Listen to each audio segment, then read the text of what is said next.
Ang mga lupain na ibinigay sa mga lahi ni na Ephraim at Manase. Ikalabing-anim na kabanata. Ang lupain na ibinigay sa mga lahi ni Jose ay nagsimula sa ilog ng Jordan malapit sa Jericho, sa silangan ng mga bukal ng Jericho, papunta sa ilang at sa kabundukan hanggang sa Bethel.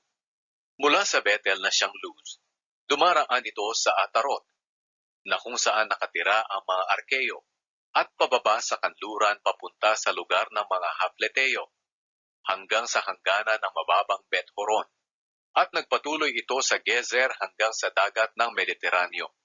Ito ang bahaging natanggap ng mga lahi ni Manase at Ephraim na mga anak ni Jose.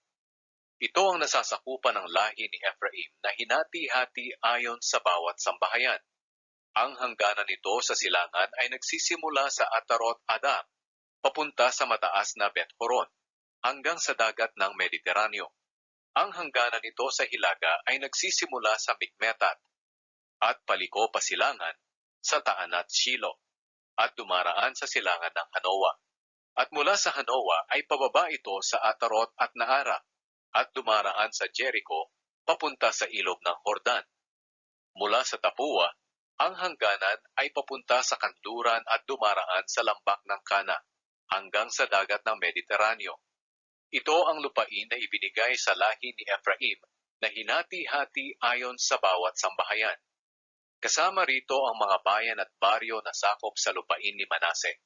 Hindi nila pinalaya sa mga Kananeo na nakatira sa Gezer. Kaya may mga Kananeo na nakatira kasama ng mga taga-Ephraim hanggang ngayon. Pero ginawa silang mga alipin.